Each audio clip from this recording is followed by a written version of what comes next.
সুপ্রিয় বিদ্যার্থীরা, আশা করি সকলে ভালো আছো এবং ভালোভাবে পড়ালেখা করছো। আজ আবার অনলাইন ক্লাসে তোমাদের সাথে যুক্ত হয়েছি।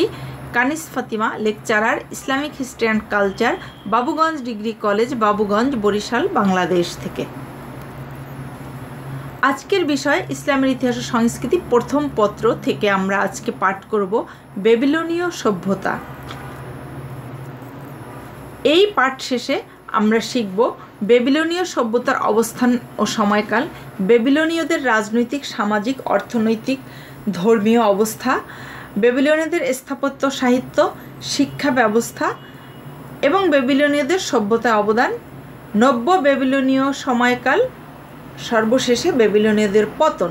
এখানে আবার সে আগের সুমেরীয় সভ্যতার মতো বলতে হচ্ছে যে তোমরা যদি এই কয়েকটা জিনিস খুব ভালোভাবে বুঝে পড়ো তবেই এই অবদানটা তোমরা সৃজনশীলতার দক্ষতা প্রকাশ করতে পারবে। তো সেজন্য আমাদের এই জিনিসটা একটু ভালোভাবে বুঝতে হবে। সে কারণে আমরা এখন আলোচনায় চলে যাই। আমরা আলোচনার শুরুতেই আমরা এখানে যেহেতু আলোচনা করব বেবিলনীয় সভ্যতার অবস্থান, কোথায় এর অবস্থানটা ছিল, সে অবস্থান বলতে গিয়া আমি ফার্স্ট ইয়ারের কারণে আমি বারবার কিন্তু এই কথাগুলো বলছি, যে কথাগুলো সেকেন্ড ইয়ার হলে হয়তো বলতাম না। আমি গত ক্লাসে তোমাদেরকে সুমেরীয় সভ্যতায় মানচিত্র যেটা দেখিয়েছি, সেখানে আমি বলেছিলাম যে ইউফ্রেটিস ও টাইগ্রিস নদীর মধ্যবর্তী যে ভূমি বা ভূখণ্ড, সেখানে ছোট ছোট কিছু সভ্যতা গড়ে ওঠে এবং এই সব সভ্যতাগুলো একত্রিত হয়ে তার নাম হয় মেসোপটেমিয়া সভ্যতা। এই মেসোপটেমিয়া সভ্যতার অন্তর্গত হলো সুমেরীয়, আক্কাদীয়, বেবিলনীয়, এরকম আরও কিছু সভ্যতা আছে। তো আমরা সেই ক্ষেত্রে আজকে যেটা আলোচনা করব সেটা হলো যে বেবিলনীয় সভ্যতা নিয়ে আমরা আজকে আলোচনা করব এবং আমি আশা করি তোমরা এর মধ্যেই দেখতে পেয়েছো যে এই হলো বেবিলনীয় সভ্যতা। তাইলে আমরা বেবিলনীয় সভ্যতার অবস্থানটা কোথায় সেটা আমরা কিন্তু দেখে নিলাম, যে টাইগ্রিস, ইউফ্রেটিস, যেটা ওই সময় বলা হতো দজলা এবং ফরাত, সেই নদীর মধ্যবর্তী, এবং এই দিকে আছে পারস্য উপসাগর, এই দিকে আরব ভূমি। তো এই ছিল আমাদের কি বেবিলনীয় সভ্যতার অবস্থানটা কোন জায়গায় সেটা আমরা জেনে নিলাম। এখন আমরা একটু আলোচনায় চলে আসি। বেবিলন হলো গিয়া মেসোপটেমিয়ার একটি শহর এবং এটি বর্তমান ইরাকের ব্যাবিল প্রদেশে এর ধ্বংসাবশেষ পাওয়া গেছে, বা সেখানে গেলে এর ধ্বংসাবশেষ দেখতে পাওয়া যাবে। ইরাকের রাজধানী বাগদাদের প্রায় 85 কিলোমিটার দক্ষিণ পশ্চিমে অবস্থিত এই বেবিলন। বেবিল শব্দটি এসেছে আক্কাদীয় ভাষায় বাব ইল বা ব্যাব ইলম থেকে এই শব্দটি এসেছে, যার অর্থ, এই আক্কাদীয় ভাষায় যার অর্থ হলো ঈশ্বরের দেবতা। এবং আরও একটি অভিমত আছে এই সম্পর্কে, সেটা হলো যে হিব্রু ভাষায় ব্যাভেল থেকে এই শব্দটি এসেছে, যার অর্থ হলো বিভ্রান্তি। এবং এইভাবেই এর নামকরণ করা হয়েছে। 1899 সালে জার্মান প্রত্নতাত্ত্বিক রবার্ট কোল্ডি প্রথম হলো গিয়া এই ধ্বংসাবশেষ আবিষ্কার করেছেন। বাইবেল থেকে প্রাপ্ত খ্যাতি ছাড়াও বেবিলন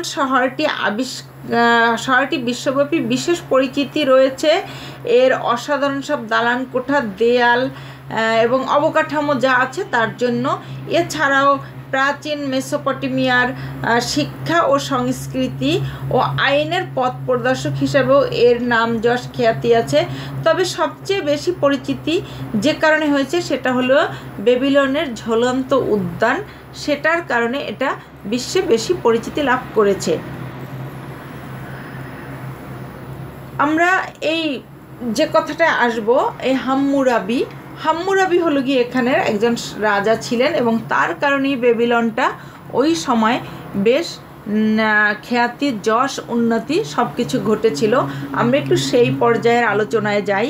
খ্রিস্টপূর্ব 1792 থেকে খ্রিস্টপূর্ব 1750 সাল পর্যন্ত ক্ষমতায় ছিলেন অমরিটের রাজা হাম্মুরাবি। আমরা এই ফার্স্ট ইয়ার বা বলে আমরা আবার একটু বলে নিচ্ছি, সেকেন্ড ইয়ার হলে এই কথাটা হয়তো বলতাম না। খ্রিস্টের জন্মের আগেকে খ্রিস্টপূর্বাব্দ বলে। খ্রিস্টপূর্বাব্দ হলো খ্রিস্টের জন্মের আগে, এবং খ্রিস্টের জন্মের পরের সালগুলিকে খ্রিস্টাব্দ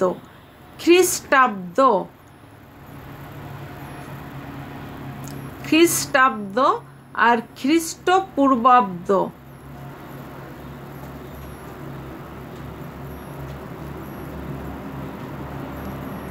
যিশুর জন্মের আগে এবং যিশুর জন্মের পরে। এখানে আমরা দেখতে পাচ্ছি যে যিশু খ্রিস্টের জন্মের 1792 সাল আগের থেকে 1750 সাল পর্যন্ত ক্ষমতায় ছিলেন অমরিটের রাজা হাম্মুরাবি। তার সময় বেবিলন এ অঞ্চলের অন্যতম প্রভাবশালী সামরিক শক্তিতে পরিণত হয় এবং হাম্মুরাবি আশেপাশের প্রতিবেশী নগর রাষ্ট্রগুলো সব জয় করেন। এই কারণে দক্ষিণ ও কেন্দ্রীয় মেসোপটেমিয়ার অধিকাংশ অঞ্চলই এই অবিভক্ত বেবিলন শাসনের আওতায় তিনি নিয়ে আসেন। এভাবেই বেবিলনিয়া হাম্মুরাবির জন্যই খুবই ক্ষমতাধর এবং প্রভাবশালী একটি নগরীতে পরিণত হয়। তিনি সৃষ্টি করেন পৃথিবীর একদম প্রথম দিককার এবং সবচেয়ে সম্পূর্ণ ও লিপিবদ্ধ আইন নীতিমালা, যা পরিচিতি হয় কোড অফ হাম্মুরাবি নামে। আমি এখানে কোড অফ হাম্মুরাবির একটি ছবি দিয়েছি এবং সেটা তোমরা দেখতে পাচ্ছ। এটা হলো হাম্মুরাবি ছবি আর এটা হলো কোড অফ হাম্মুরাবি, অর্থাৎ উনি যে আইন বা নীতিমালাগুলো করেছেন সেগুলো এভাবে দেয়ালে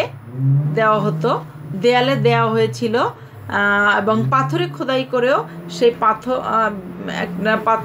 সেই পাথরটা স্থাপন করা হয়েছিল।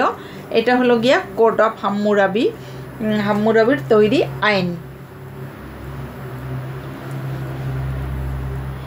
এবং এর মাধ্যমে বেবিলন এ অঞ্চলের অন্য সকল নগরীকে ছাড়িয়ে যায়। এই আইনের মাধ্যমেও অনেকটা উন্নতি হয়েছে।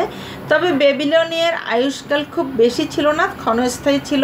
হাম্মুরাবির মৃত্যুর পরই এই সাম্রাজ্যের পতন ঘটে, যদিও এর পরে আবার পরবর্তী কয়েক শতকের জন্য এটা ছোট কয়েক শতকের জন্য না, মানে এরপরে আবার নব্য বেবিলনীয় যুগ শুরু হয়েছিল এবং এর পরবর্তীতে কয়েক শতকের জন্য ছোট রাজ্য হয়েই এই বেবিলন ছিল। আমরা এখন আলোচনায় যাই যে এই বেবিলনদের রাজনৈতিক অবস্থা কেমন ছিল, সামাজিক অবস্থা কেমন ছিল, ধর্মীয় অবস্থা কেমন ছিল এবং স্থাপত্য, শিল্প, সাহিত্য ও শিক্ষা ব্যবস্থা কেমন ছিল। প্রথমে আমরা আলোচনায় আসি রাজনৈতিক অবস্থা।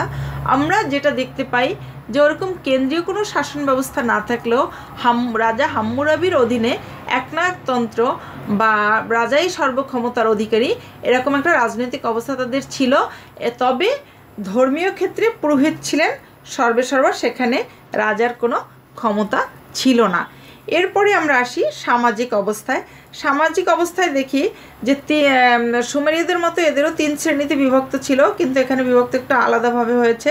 উচ্চ শ্রেণী বা প্রথম শ্রেণী, এতে অবস্থান করত রাজা, পণ্ডিত, পুরোহিত আর সৈন্য। এদের নিজস্ব জমি ছিল। আর মধ্যম শ্রেণীতে ছিল শিল্পী ও স্বাধীন ব্যবসায়ীদের, এদেরকে মনে করা হতো মধ্য শ্রেণীর লোক। আর নিম্ন শ্রেণীর অন্তর্ভুক্ত ছিল কৃষক, সাধারণ শ্রমিক ও দাস। সাধারণত যুদ্ধবন্দীদের দাস করা হতো। সুমেরীয়দেরও কিন্তু এই একই অবস্থা ছিল।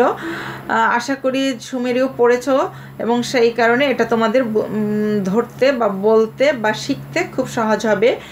গ্রিস, রোম, এশিয়া মাইনর, পারস্য, সিন্ধু দেশ সহ প্রতিবেশী অঞ্চলগুলোর সাথে বেবিলনীয়দের বাণিজ্যিক সম্পর্ক ছিল। এইটা তাদের অর্থনৈতিক দিক থেকে আমরা দেখতে পাই যে অর্থনৈতিক দিক থেকে আমরা দেখি যে সুমেরীয়দের মতো তাদেরও অবস্থা কী ছিল, যে গ্রিস, রোম, এশিয়া মাইনর, পারস্য এবং সিন্ধু সহ আরও প্রতিবেশী দেশের সাথে তাদের বাণিজ্যিক সম্পর্ক ছিল এবং পার্বত্য অঞ্চলের মানুষরা বেবিলনীয়দের কাছ থেকে শিল্পজাত দ্রব্য কিন্তু বেবিলনীয়রা আমদানি করত স্বর্ণ, রৌপ্য, তামা, কাঠ ও খনিজ লবণ।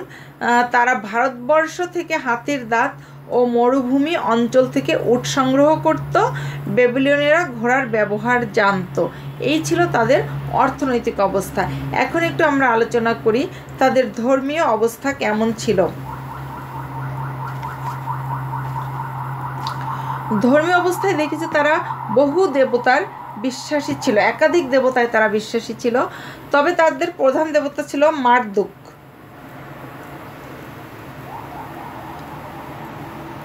এবং প্রধান দেবী ছিল ইশতার। এছাড়াও আরও অন্যান্য ছোটোখাটো দেবদেবীর পূজা করত। অশরীরী প্রেতাত্মা শক্তিতেও তারা বিশ্বাসী ছিল এবং তাদের এই ইশতার আর মারদুক ছাড়া আরও যে সমস্ত ধর্মীয় দেবতায় তারা বিশ্বাসী ছিল তার মধ্যে অন্যতম বা উল্লেখযোগ্য হলো তাম্মাজ, শামাস, নারগাল, ইউস, নাম্মর। আর তাদের যে কেন্দ্রের যে একটা উপাসনালয়, সেই কেন্দ্রীয় উপাসনালয়টা ছিল তাদের জিগুরাত, যেটা কেন্দ্রীয় মন্দির হিসাবেই প্রতিষ্ঠিত ছিল। এরপর একটু আমরা আলোচনা করি এদের স্থাপত্য ও সাহিত্যের দিক থেকে আমরা দেখি যে এরা সুমেরীয়দের গিলগামের উপাখ্যানকে ভিত্তি করে বা গিলগামের এই উপাখ্যানের উৎস থেকেই বেবিলনীয় কবি সাহিত্যিকগণ অনবদ্য সাহিত্য রচনা করেন। এইটাকে উপলক্ষ করি বা এইটার উপর ভিত্তি করি তারা এই উপাখ্যান তৈরি করেন।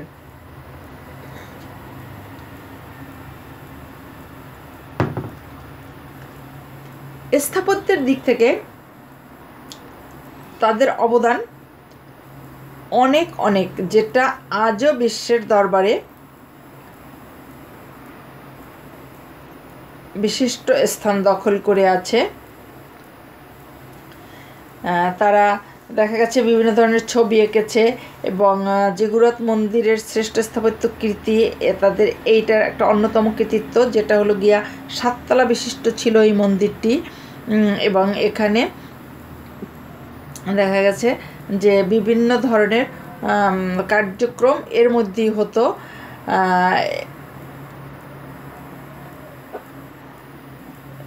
এছাড়াও ব্যাবেল টাওয়ার এবং বেবিলনের দেওয়াল, বেবিলনের ঝুলন্ত উদ্যান, যেটা আমরা একদম বারবারই যে কথাটা আসছে, এখানে আমি তোমাদের দেখানোর জন্য বেবিলনের ঝুলন্ত উদ্যানের একটা ছবি দিয়েছি। যদিও এর পরে অন্যান্য যে স্থাপত্য আছে সেই ছবিগুলো এখানে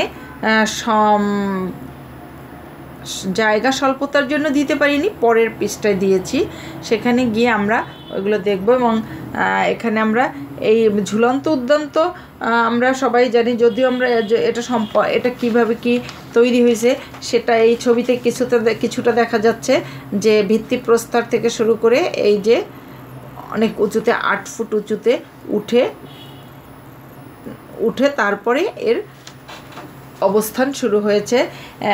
এটা হলো গিয়া রাজা দ্বিতীয় নেবুচাঁদনেজারের স্ত্রী বা সম্রাজ্ঞীর জন্য তিনি এটা তৈরি করেছিলেন। 4000 শ্রমিকের শ্রমে এটা তৈরি করা হয়েছিল এবং এর 80 ফুট উঁচুতে এটা তৈরি করা হয়েছিল। তো সেই দিক থেকে এর গুরুত্ব অন্যতম।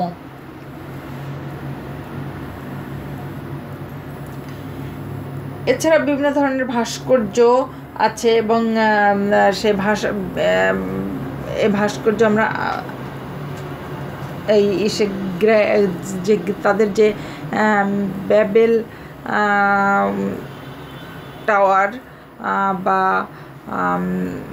বেবিলনীয় যে বেবিলনের যে দেওয়াল সেখানেও কিছু তাদের এই নকশা ফুটে উঠেছে কৃতিত্ব।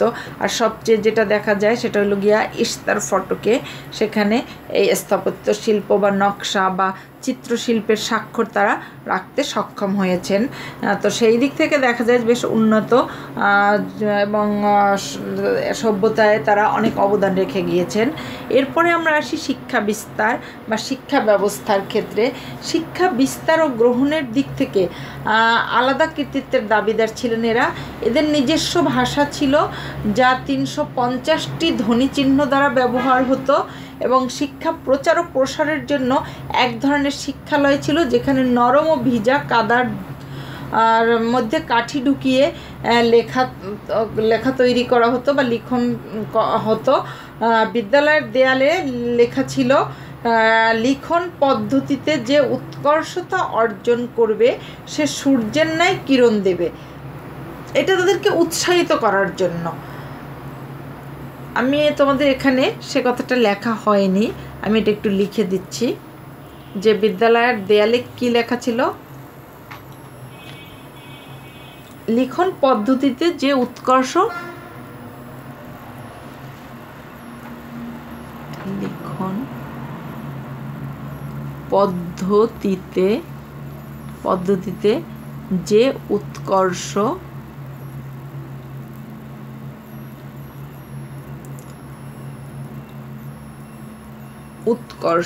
সাধন,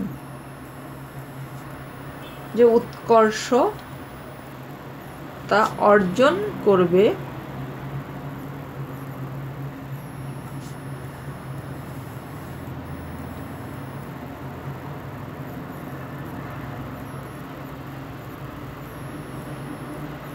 সে কিসের ন্যায়? সূর্যের ন্যায়।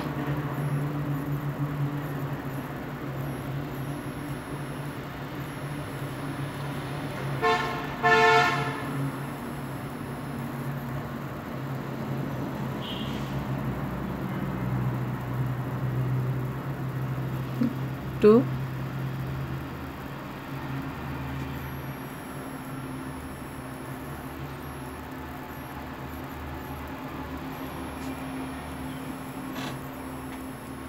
সূর্যের ন্যায় কি করবে? সূর্যের ন্যায় কিরণ দেবে।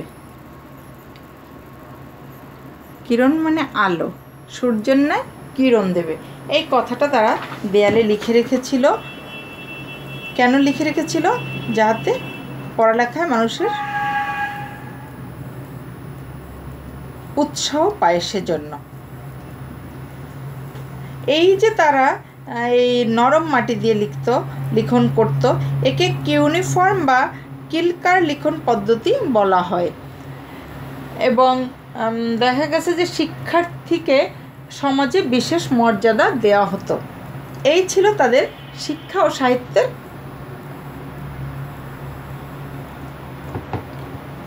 শিক্ষা ব্যবস্থা, তাদের এই ছিল। তো এখন আমরা আসি, আমি যে কথাগুলো বলেছিলাম যে কিছু ছবি দেয়া হয়েছে, এটা অন্যান্য অবদানের মধ্যে চলে আসছে। এখানে দেখো, আমি যেটা বলছিলাম যে বেবিলনের দেয়াল, এই হলো বেবিলনের দেয়াল,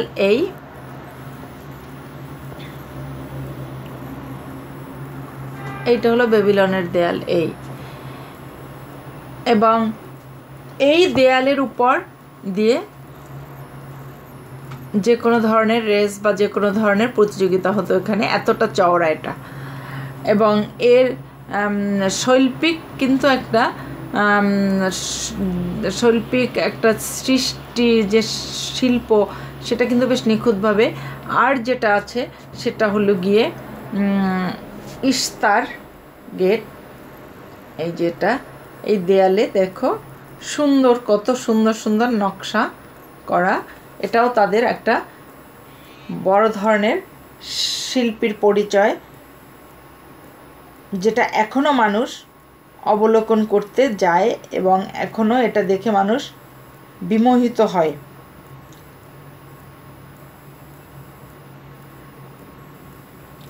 আর এটা হলো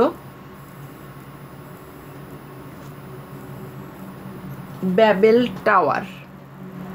ব্যাবেল টাওয়ার এটা হলো গিয়া তারা তাদের একটা ধারণা থেকে, একটা ধর্মীয় চিন্তা চেতনা থেকে করছে যে এভাবে এখানে উঠে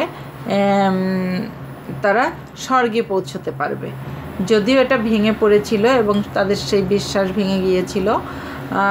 আর এটা হলো গিয়ে আমি অন্যান্য অবদান, যে এই যে সামাজিক অবস্থা, রাজনৈতিক অবস্থা, ধর্মীয় শিক্ষা, সংস্কৃতি, সাহিত্য, এই সমস্তগুলাই তাদের অবদান। এছাড়া আর যে অবদান ছিল অন্যান্য, তার মধ্যে বিজ্ঞানে তাদের বেশ অবদান ছিল। বিজ্ঞান চর্চায় বেবিলনীয় সভ্যতায় দেখা গেছে যে বিজ্ঞানের প্রভাব বেশ লক্ষ্য করা গেছে এবং বিভিন্ন আবিষ্কারে তাদের অবদান রয়েছে। বেবিলনীয় সভ্যতার যুগে গণিতশাস্ত্র, জ্যোতিষশাস্ত্র ইত্যাদিরও বেশ উন্নতি ঘটে। এছাড়া ধারাপাত, নামতা, এইসব বেবিলনীয়দেরই আবিষ্কার। এবং এই যে গণিতশাস্ত্রে এখানে কিন্তু আমরা একটা জ্যামিতিক দৃশ্য দেখতে পাচ্ছি। এর মধ্যে জ্যামিতি, এই যে বর্গক্ষেত্র বা কোণ, এই কোণ বা ত্রিভুজ, যাই হোক। এরপরে হলো গিয়ে আমরা আরও দেখতে পাই যে তারা চাঁদ, তারা, পঞ্জিকা, সূর্যগ্রহণ ইত্যাদি সম্পর্কেও তাদের বেশ ধারণা ছিল। এরপরে তাদের সবচেয়ে বড় অবদান যেটা, সেটা হলো গিয়ে যে আইনের ক্ষেত্রে তাদের অবদানটা অনেক ব্যাপক ছিল।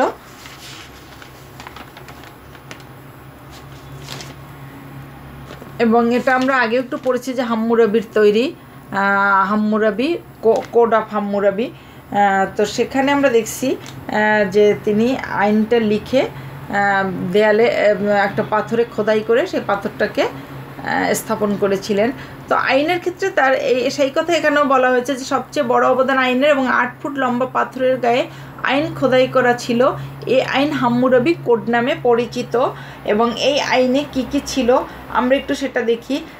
এই আইনে শাসন লক্ষ্য করা যায় এবং তার আইন ছিল প্রতিশোধমূলক। যেমন দাঁতের বদলে দাঁত, কেউ যদি কারো দাঁত ভেঙে ফেলছে তার দাঁতই ভাঙতে হবে।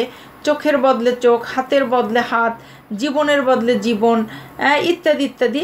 282টি আইন ব্যবসা বাণিজ্য, পরিবার, সম্পত্তি, কৃষি, দাসসহ সব ধরনের আইনের উল্লেখ ছিল এখানে। আইন সংকলক হিসাবে হাম্মুরাবি অমর হয়ে আছেন। তিনি ছিলেন সুমেরীয় আইনের প্রভাবে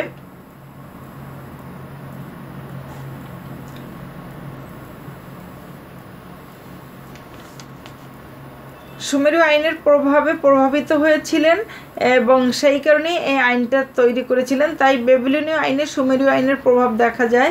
হিব্রু, ফিনিশীয়, রোমান সভ্যতায় এই আইনের প্রভাব লক্ষ্য করা যায়। দেখা গেছে যে আইনটা অবশ্যই ভালো লেগেছে বলেই সবার মধ্যে এই আইনটা দেখা গেছে যে পরবর্তীতেও ছিল এবং ওই সময় অনেকের মধ্যে এটা ছিল।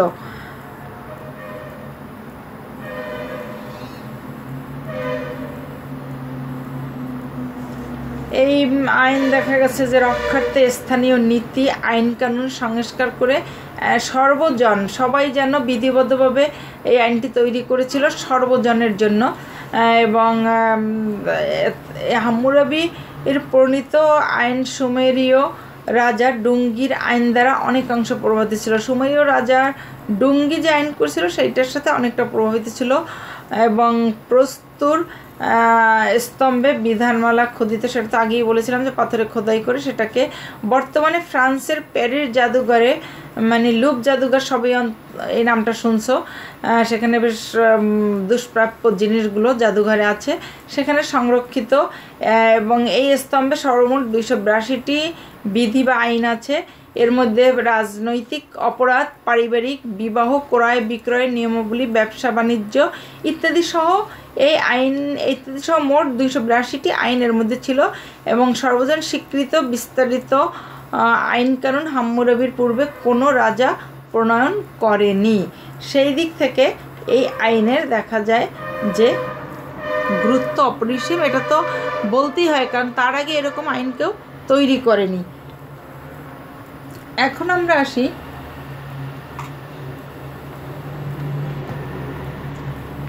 হাম্মুরাবি মৃত্যুর সাথে সাথে আমরা বলেছিলাম যে এটা এই বেবিলনটা ধ্বংসের দিকে ধ্বংস হয়ে গেছে বা তার জৌলস হারিয়ে ফেলেছে। তো সেই ক্ষেত্রে নব্য বেবিলনীয়রা কিভাবে এটাকে আবার ধরে রেখেছে, এখানে আমরা নব্য বেবিলনি মানে হাম্মুরাবির মৃত্যুর পরে যে বেবিলনীয় সভ্যতা, সেই বেবিলনীয় সভ্যতার একটা ছবি দিয়েছি এবং ওই সময়ের যে সমস্ত রাজা ছিলেন, এক সারির রাজার মাধ্যমে যেহেতু এটা প্রতিষ্ঠিত হয়েছে, তেমনই একজন রাজার এখানে ছবি দিয়েছি।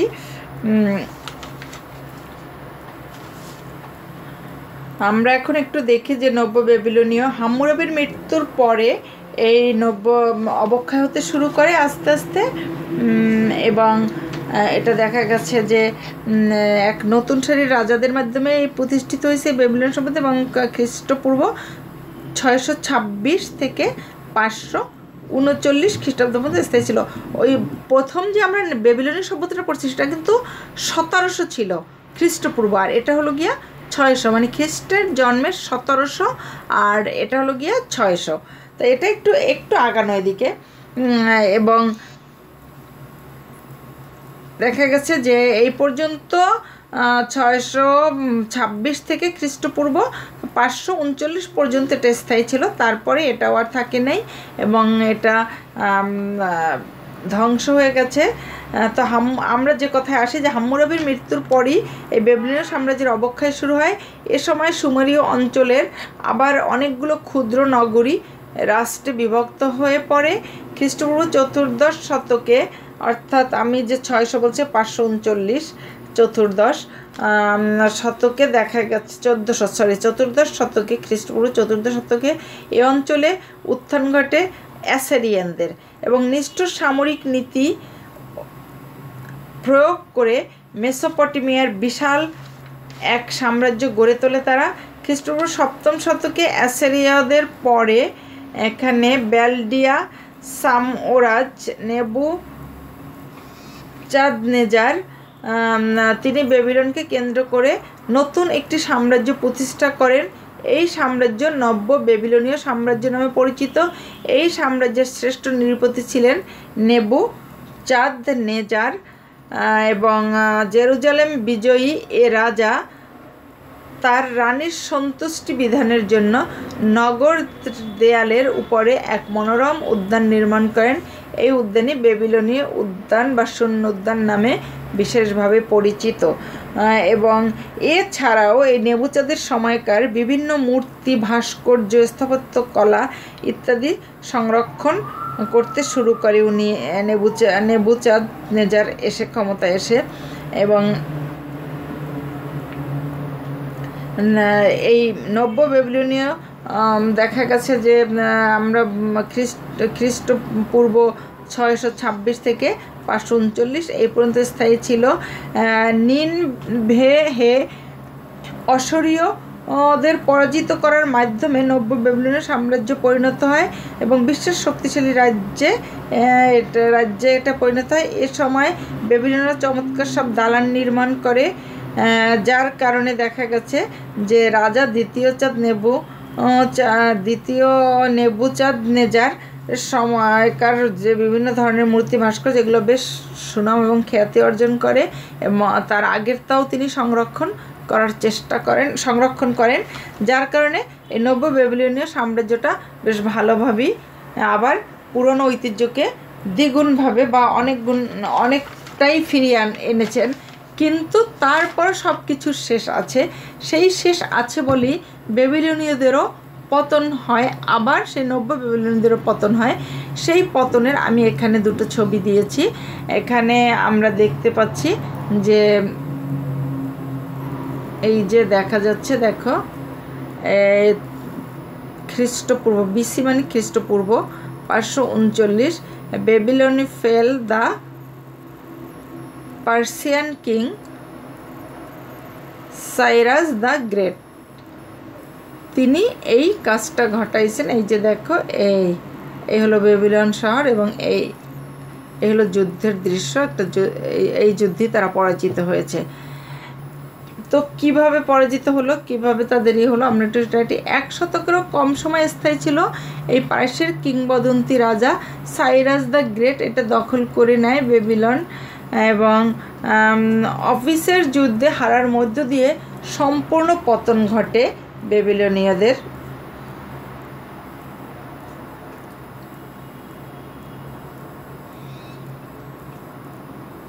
তো আমরা আজকে বেবিলনীয় সভ্যতা আলোচনা করলাম, আশা করি তোমরা বুঝেছ, এবং আগামী ক্লাসে আমরা ইসলামী আরবের অবস্থা সম্পর্কে আলোচনা করব।